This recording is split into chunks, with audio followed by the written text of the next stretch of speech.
This is the Automotive Repair Podcast Network.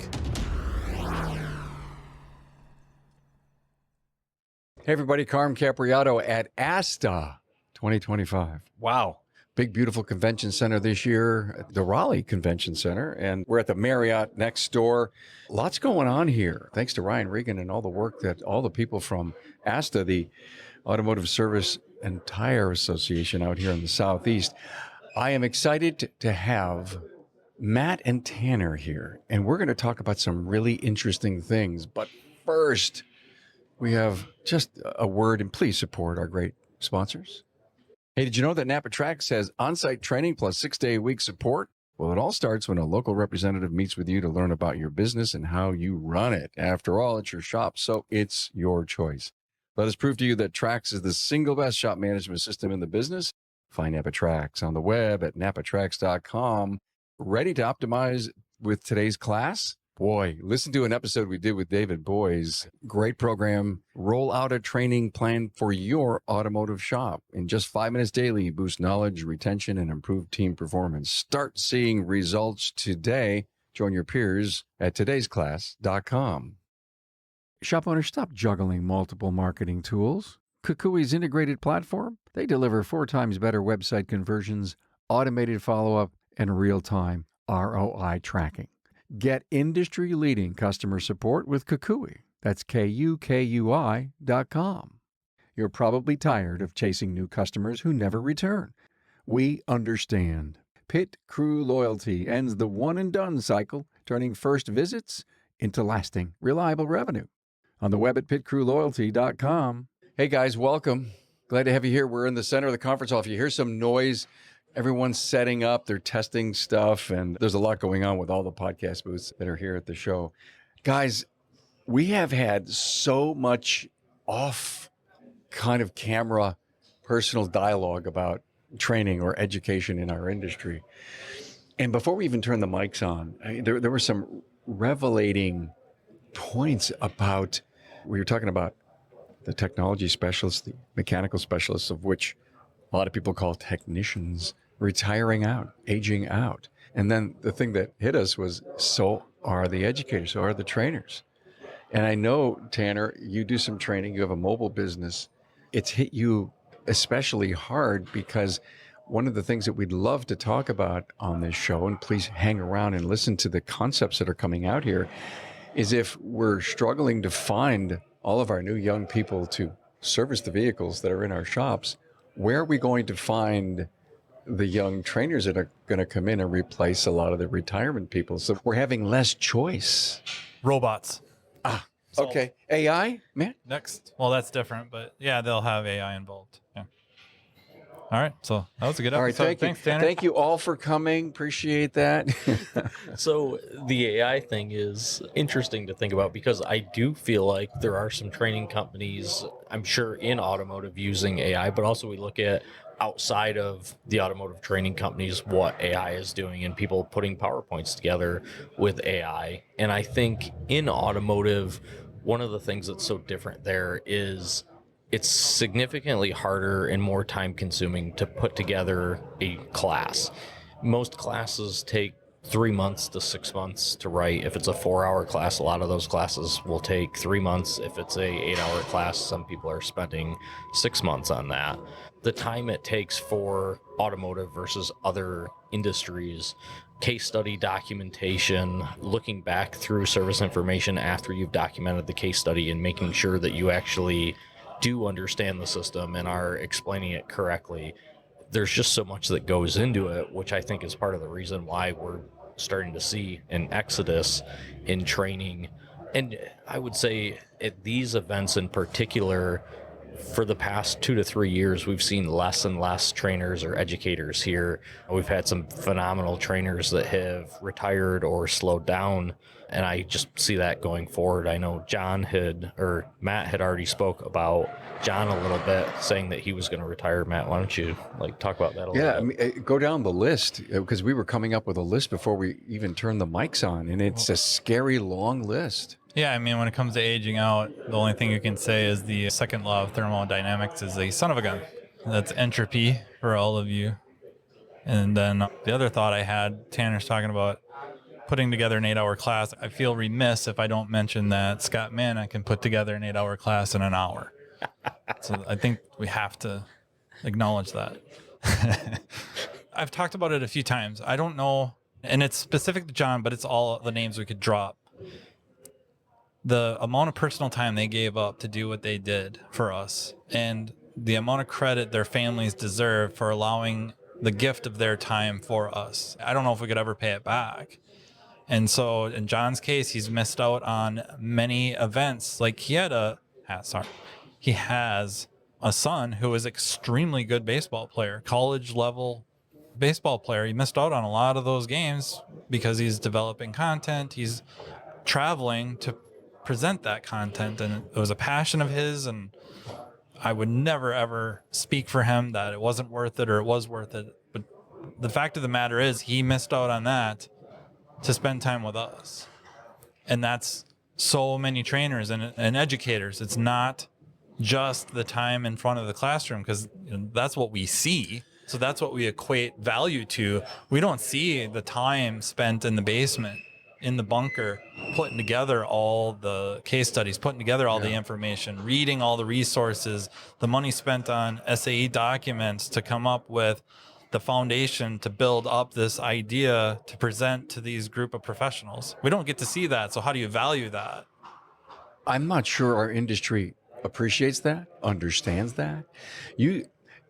When you said it takes 4 months to do a 4-hour class, my quickest thought was 4 hours too long to get on a single subject to be able to keep the attention of the student. And I know you're supposed to go around as the educator in front of the room and knock people that are sleeping or not taking notes and encourage engagement.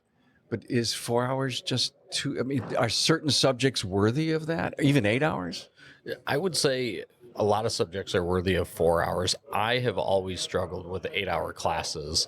Part of the problem also I feel with the 8-hour classes is it takes up a day at a training event, obviously. So it's less classes that you can take. And because of the way the industry is, especially if you're a shop doing all makes, all models, you're better off getting a wider variety of education in a short amount of time. So taking more classes, in my opinion, than less. So I like 4 hour. I also like 2 hour classes and hour-long classes, hour-long lunch and learns. What would be a 2-hour class? I have a network diagnostics class that's 2 hours. I have a part 1 and part 2. Each one is 1 hour. Okay. So stuff like that. I've done other things. I've taken the turbo class that's 4 hours, and I've cut that into 2 sections so that you can do 2-hour classes with that. There's data to support that, though, right? There's how we learn. Smaller chunks is much better.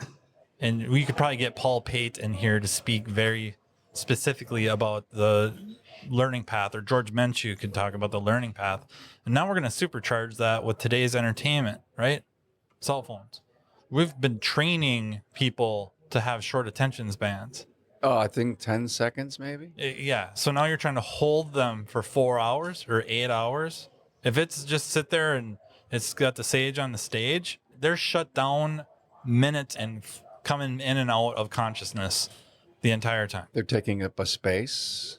Yeah. That's not talking crap about them. Like that's. But shouldn't we require, as an owner or a member of a team that is coming here, lots of classes here over the next 3 days, and say, I've got to go back and teach this, or at least I've got to give an hour up of what I feel my biggest takeaways were. Isn't that adding value to your team, to your owner? I guess the direction I was thinking was, with so many things in our profession, I guess I don't want to go down too much of a tangent, even though that's what I do. We have a lot of stuff around here in this trade show with evidence-based. So we have DVIs, we have software that makes it easy to communicate with the client with photos, videos, whatnot, for evidence-based decision-making, testing, diagnostics, whatever you want to call, to open up the curtains to show clients why we recommend what we are recommending. Well, why not take that same philosophy into education? You know, we're doing years of tradition unimpeded by progress. We're doing the same thing over and over because that's what we always did, but we know it doesn't work, and it's going to get worse because of the way we are entertained nowadays further shortening our attention spans. So we need to evolve. And like where Tanner's talking is, instead of doing 1 4-hour class, do 2 1.5 2-hour classes.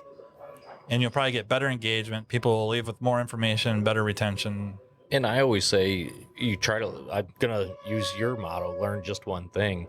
Any class that I'm in, that's the goal. Take something away from it. Well, if you're in an 8-hour class and you only take one thing away from it, you've wasted 8 hours. If you do multiple 1-hour classes or multiple 2-hour classes and you take one thing from each of those, now you have a lot more things that you've learned. I think that the shorter classes offer more as far as things that you can use in your bay the following day. I think there is more return on investment. It's a shorter time commitment, especially if you're doing lunch and learns or things like that.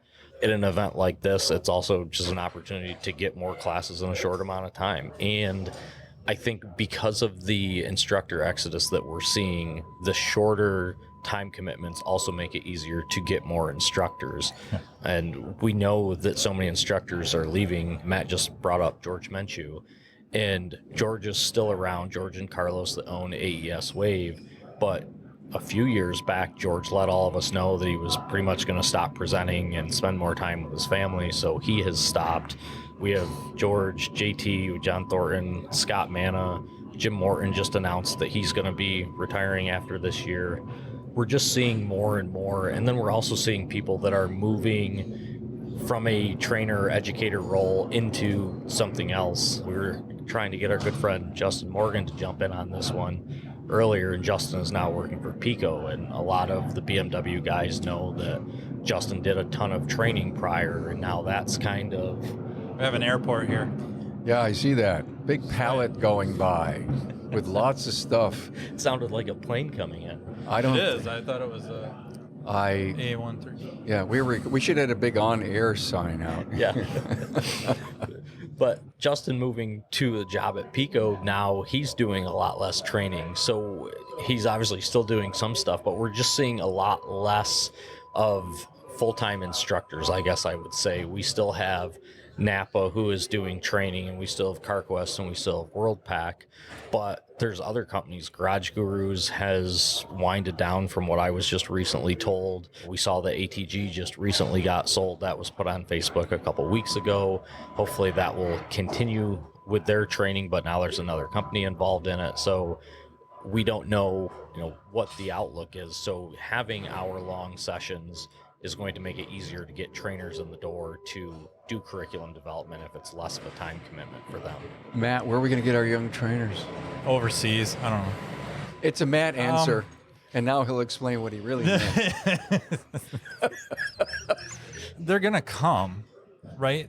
How do we give them a chance? Yeah, the problem is giving them a chance, and then, you know what? It's rough to get compared to the list that we just rattled off. That's a rough list. There's some legacy people there, right, for sure, that have really shaped. Yeah. The amount of effort.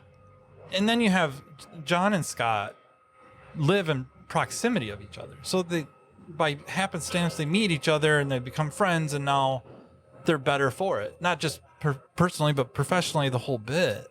So where we find the people that are going to be intrigued with an idea or a thought and want to present it, and then throw themselves into the education of themselves about educating. Yeah. And that's rough. So now we as a profession have to find a means, or some of these companies open up floodgates for people that are interested to go in and learn how to put together a presentation, learn about flow, learn about learning techniques, learn about assembling a case study and learning from reference material or sourcing reference material, all the things that they got their own class where maybe they fly in and... There's an art and a science to presenting. Absolutely. And even though you have... Okay. So if you're listening and you've always wanted to be a trainer, great. I want to be a golfer. Got to go play 800 rounds. Got to hire a coach for driving and putting and short. And I think, in my opinion, that do we have any kind of training curriculum to teach trainers how to train? I mean, do you know of anybody? Only if you're working for that entity. So if you're going to work But for if you want to be an independent like John and Scott not and that I'm aware of. Eric, they had a gift of wanting to do this, but the ability to convey the knowledge. Yep. We can't ignore the fact that I host Tech Talks at Vision and informing technicians here at ASTA. That is a means for someone in the bays, presumably, right? It's usually technicians deciding like, hey, I think I have a neat case study. I have a neat idea. I think this is how something may work, or this is how I go about a problem that I see people struggling with. And I'm too scared. And then again, that's not derogatory. I'm not comfortable coming up with 3-hour presentation or carrying an entire class and having that pressure. And I don't even know if I really want to do this. So here's a means to come up with a half an hour, 45 minutes, an hour presentation. I am not responsible for carrying this whole class. And now I get to get out in front of people, do my presentation, and then find out like, I really like that. And then learn from it, right? There's people there to give feedback. And then also you have the training entities there watching going like, hey, that Tanner Brandt, he's a freaking spark plug. I'm going to go talk to him. Hey, Tanner, have you ever thought about maybe a part-time job training? We'll send you here, there, everywhere. I feel like every company that did that with me eventually regretted it, but I know mine. The ability to learn to be a trainer, it goes along with the Exodus again. So CTI used to have boot camp. The people that used to teach boot camp are no longer with CTI. They were laid off. Both of the people that used to run it. So that is no longer a thing. So it's interesting to think also every single WTI, CTI instructor that is currently there, that's been there for the last at least like couple years and prior, would have gone through boot camp. So anybody going forward has not gone through boot camp. Hey, let's face it, your shop management system is the single most important tool in your shop, period. NAPA Trax has made selecting the right shop management system easy by offering the industry's best, most comprehensive SMS. Now, it all starts when a local representative meets with you to learn about your business and how you need to run it. After all, it's your shop, so it's your choice, and having local representation is a huge plus. Customizing Trax to your business, whether you're a one-person shop or a large multi-bay or multi-location company, a representative consults with you to help optimize your shop's workflow, efficiency, and profitability. Trax always has the flexibility to do business how you need to do it, which means it can also grow as your business grows. And unlike the other guys, we'll be there for you after installation with the best training and support in the business. Yes, a learning management system tailored to each role in your company. Simply put, Trax was designed and built for shop owners just like you. Visit us on the web at NAPA Trax, that's NAPATRACS.com. Transform your team with today's class, where automotive training is easy, quick, and fun. Just 5 minutes a day on our app can eliminate hours of looking up forgotten information later. It's perfect for technicians, advisors, and managers alike. Keep critical knowledge fresh and top of mind, ensuring your team operates at peak efficiency. Today's class is impactful, accessible from anywhere, and a bit of fun too, and we're not talking about after-hours pizza either. For training that gets results, turn to todaysclass.com.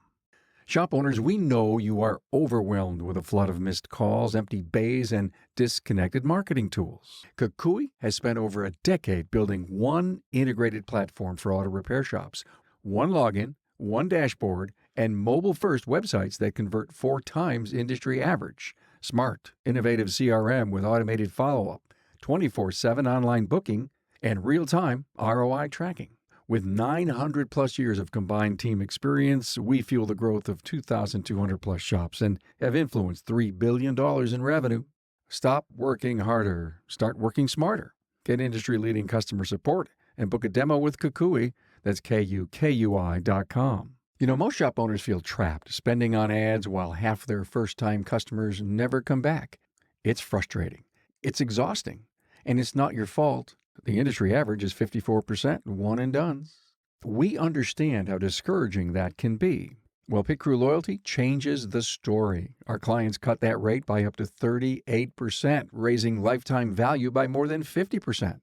Loyalty members visit nearly 3 times more often, creating predictable revenue without extra ad spend. Pit Crew Loyalty, where customers stay and shops thrive.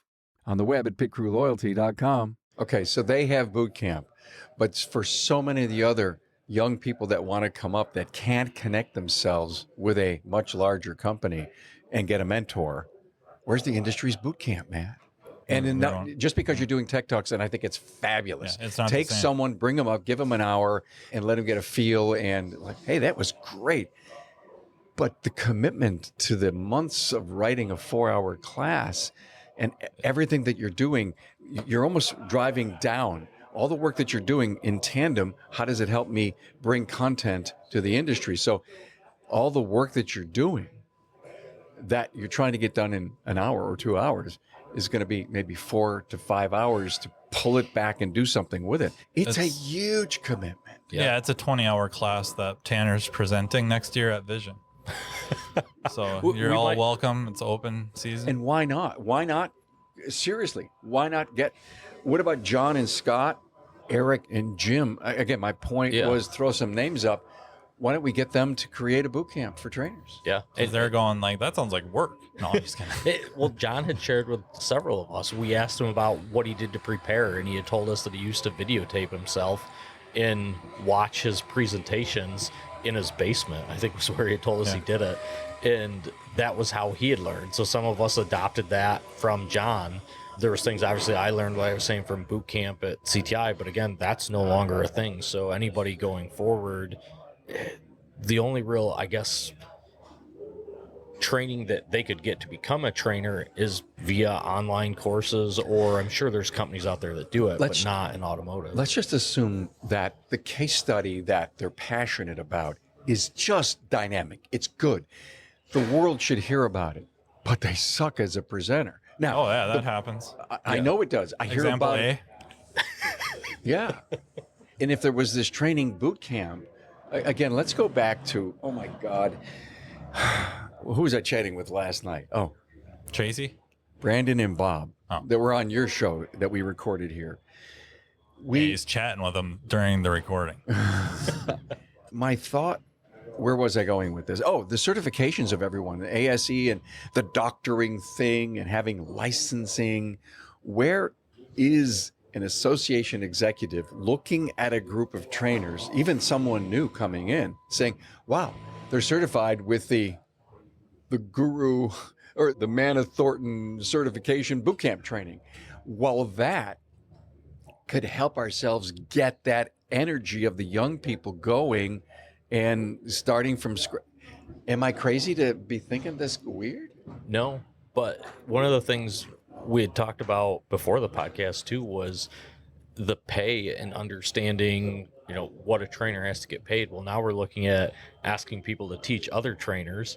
So who's going to sponsor that? There's no sensor replacement, part replacement tools being used. So who's going to sponsor the class? There isn't a return on investment for most companies in that case. So if we're going to do a boot camp at a training event like this, it's going to be up to the company that's putting it on to pay for it. Well, how are they, what are they willing to pay?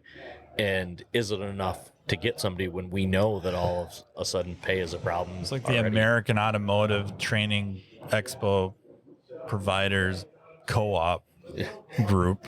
Yeah. Incorporated, right? That they create that. Hang on a minute. What was that acronym? I have to remake it up. It might not be the same. Training, your AETG. I just started to start stringing things together. ETIG. I mean, okay. Well, I had one thought earlier. This is probably a horrible thought to drop that, but just to tie a bow on the time thing with the class hours. How many comedians have you went to go see that go have a set that's 3 hours? None. They're an hour 5, hour 10. Right. So think about the energy required from a presenter to go 3, 4, maybe even 8 hours to keep class engagement somewhat reasonable. It's unreasonable to expect. And then with this thing here with the who's going to make this happen, I'm going to bring up a wrestling reference, right? Professional wrestling, you have the WWE has NXT, And that was the entire purpose of that, was where is the next superstar coming from? Where is the next The Rock? Where is the next Stone Cold Steve Austin coming from? We can't wait for the indies to create them. We can't. So guess what? We're going to create a training center, a performance center, that we're going to teach them how to work out, how to take care of their bodies.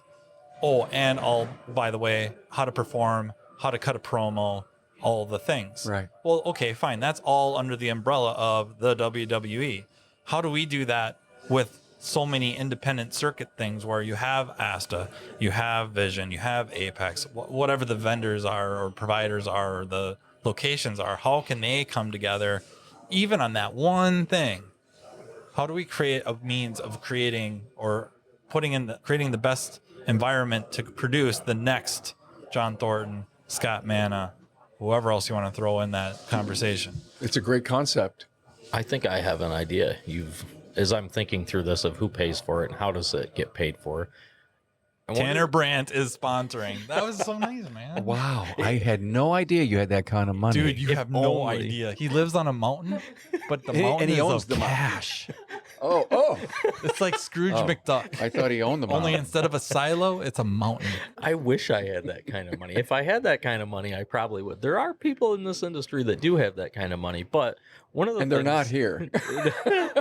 Some of them might be, but one of the things that I just thought about, I don't know why, but some of the scholarships that we've had throughout the years, there's money in the scholarship funds, and some of the scholarships we have struggled to get people to sign up. We know that every year. Yeah, it's terrible.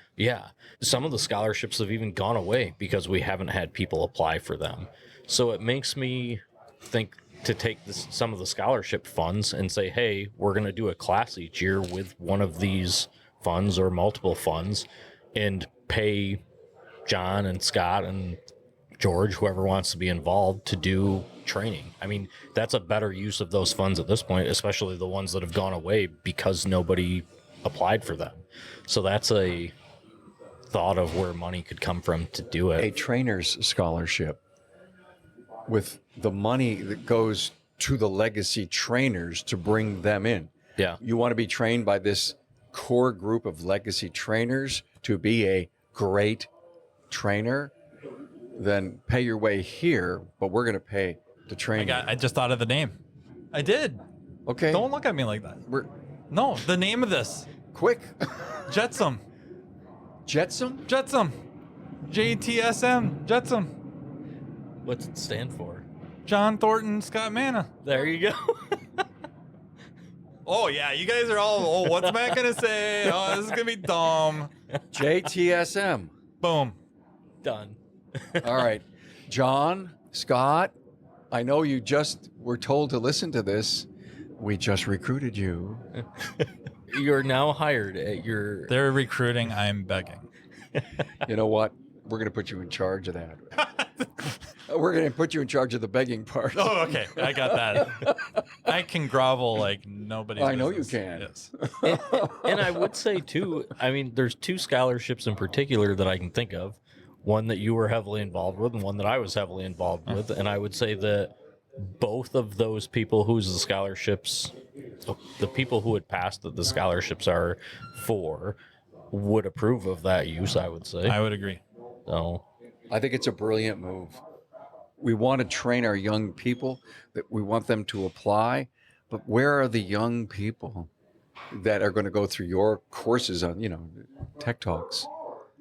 Yeah. That you may even go to an individual who you don't even know who's going to do an hour at Vision here, wherever else you're going to do Tech Talks, and tell them, listen, you got to apply for this because the best of the best is willing to train. Yeah. Not that I see a lot of logistics in the way of making this happen, but we've got to start this dialogue. Let this episode be the dialogue starter on how to train our trainers. And unfortunately, I might be able to answer that question better in another year or two, because with Tech Talks and now with Techs Informing Techs here at ASTA 2025 in Raleigh, North Carolina, cheap up, that I'm having people approach me that I don't know. I don't know them. That didn't happen before. I would have to recruit. I'd have to call friends and ask. Now I'm getting people approaching me saying, I would really like to do this next year. Wow. And so in a year or two more, maybe we get to see how the new breed's coming up. The young tech sitting there going, I have this one car. I had this one car. I think I could do that case study. I think that would be pretty neat to go up there. Well, then take this as a case study idea. Forget about making this a full-fledged portion of a scholarship and pick some people that we believe, someone in the industry is, wow, that was great. They've got the passion. I've spoken to them. They'd love to do this. Let's do a beta test.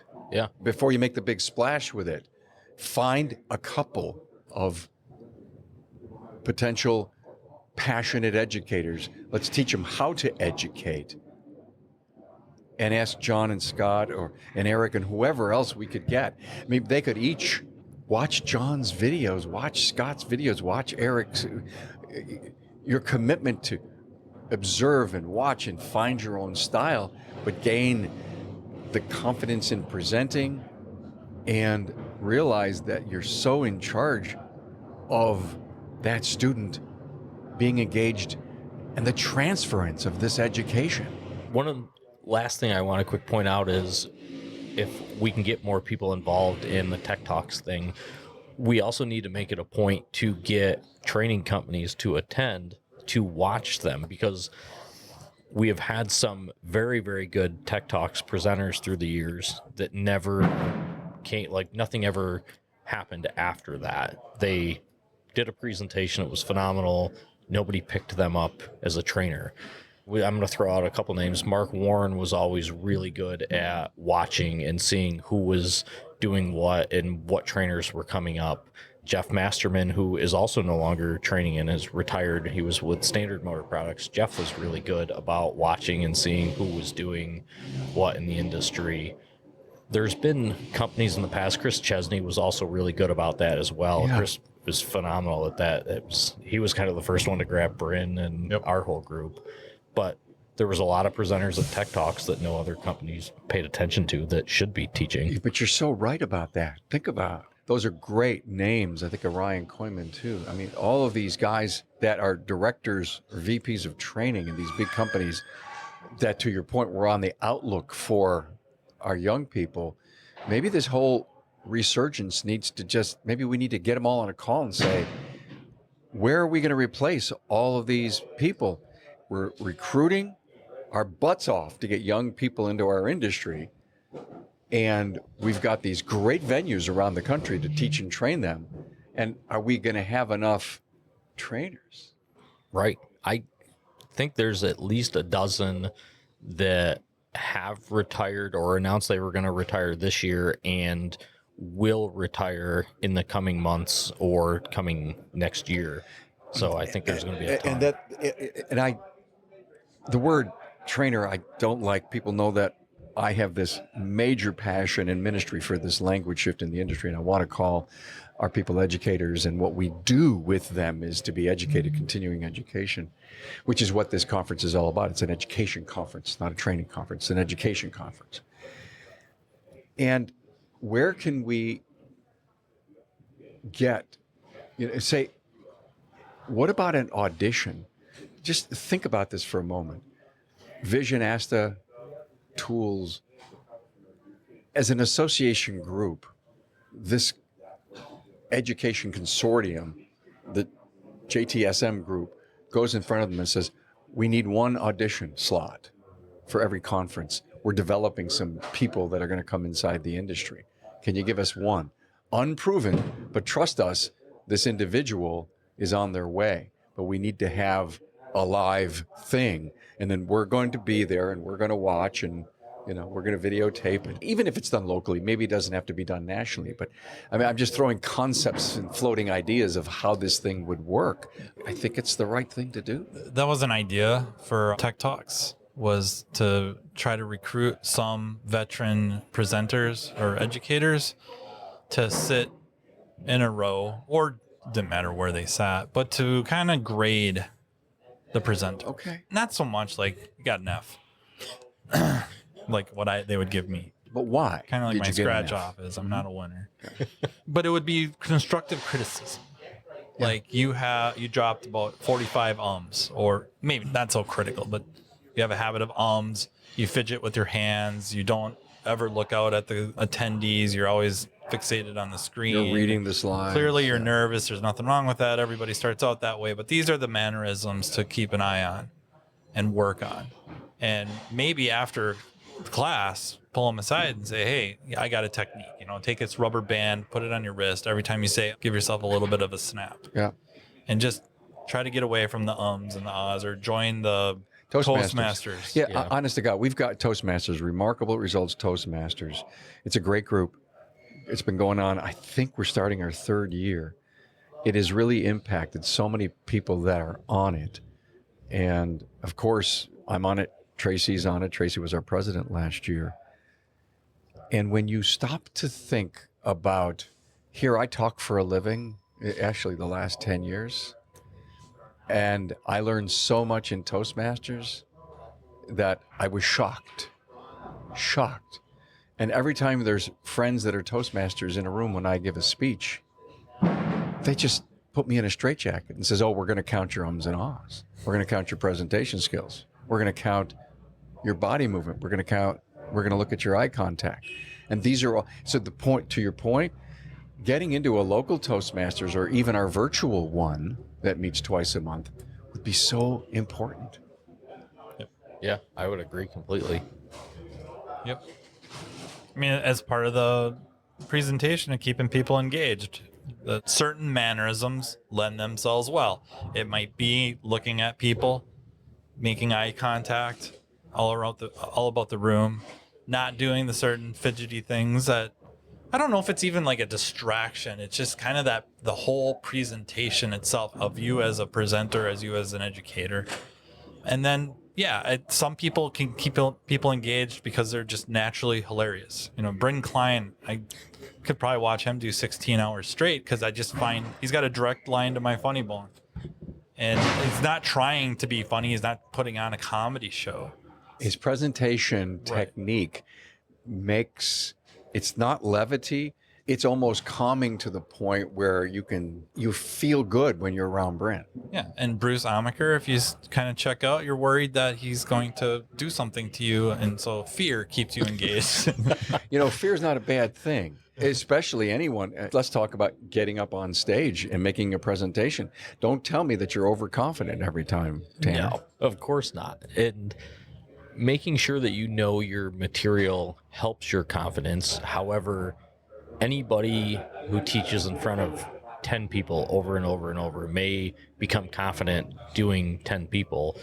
All of a sudden, when there's 1,500 people in the room, that changes things. Or even online. Yeah.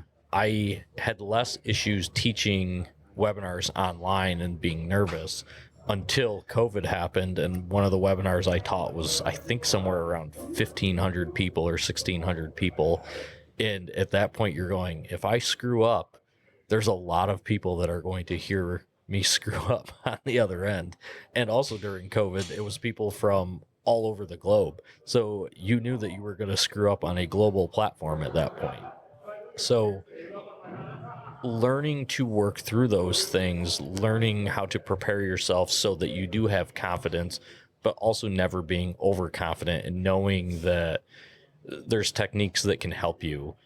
I had read a book that was from the people that started TEDx, and they talk about if you're nervous, telling the audience that you're nervous, and the audience will help to lift you up and support you so that you feel better about it. One of the things I've always told other instructors is hang out at the back of the room when people are coming in, introduce yourself, talk to everybody. That way everyone feels like a friend as they come in, and you feel less nervous, less like you're talking to a stranger. You've met some of the people in your front row, and that helps you as well. Yeah, most of like Thornton's classes, he's walking around shaking hands. Yeah. Yeah, thanks for coming to my class. Yeah, he's done that since I can remember. Yeah, I don't know if that's why he does it. That's why I do it. It helps me to meet people, get a couple names, and interact with them and feel like I'm friends with them.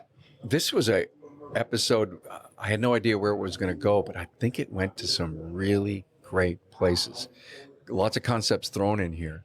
And if you're on the sidelines, feel passionate about training, listen to this thing again, reach out to Matt or Tanner, me. You want to be in Toastmasters, remarkableresults.biz/Toastmasters. I'll get you to the Toastmasters site. You can come anytime. You don't even have to join. Just come in and hang out and see what it's about. I think we may have stumbled upon something here that brings light to the educator shortage that we could have. If we're short 100, 200,000 young people, or call plain old specialists in the bays in the next 2 or 3 years, who's going to teach them? Google. Google AI. Or YouTube. Gemini. Or something. Yeah, and maybe not necessarily all in the right way. No, not. YouTube, honestly, could be a good platform to put together some instructor training on there so people could watch it. It's not a bad But there's idea. all kinds of that out there. But I think specifically, the person in the room is a unique person that we're teaching to, okay? They're coming from all walks of life with all different kinds of experience and education, pay plans, years in. It's not like I'm going to go to training to teach how to speak at a convention. It's not about learning communication skills as much as it is about knowledge transfer. Yeah. In our business, because it's all high tech. Yeah, and we have to have individualized training programs or different means of teaching different people. I'm pretty lucky. If I read it or see it, I can do it. That's not many people, No, not at all. quite honestly. And Yeah. that's not putting myself over. That's just a reality. Most of us, hands-on, doing. Yeah, yeah.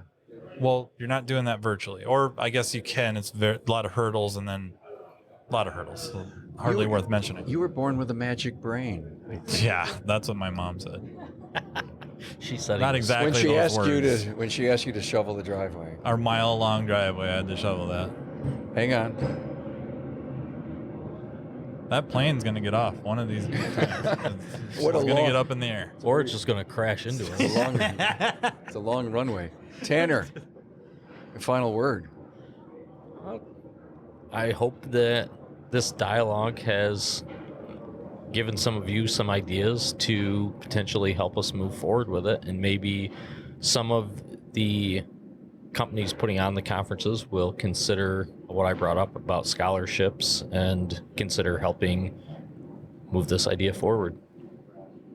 A Train the Trainer scholarship. Wow. Matt, anything else? I don't think you want me to. I don't know. I mean, seriously, though, I think we covered a lot of really interesting ideas that we should follow up with. That's Thank you. for people to follow up, and we gotta Jetsam. change. Jetsam, Yeah, you're in Jetsam. charge. That's where it's at. Yeah, all the guys that we mentioned, John, Scott, George, Jeff Masterman, all of those guys are now going to have to Step up. Yep. I mean, All right. please help. Look, everyone, thank you for listening. All kinds of great podcasts on the Automotive Repair Podcast Network. Thanks. Next time.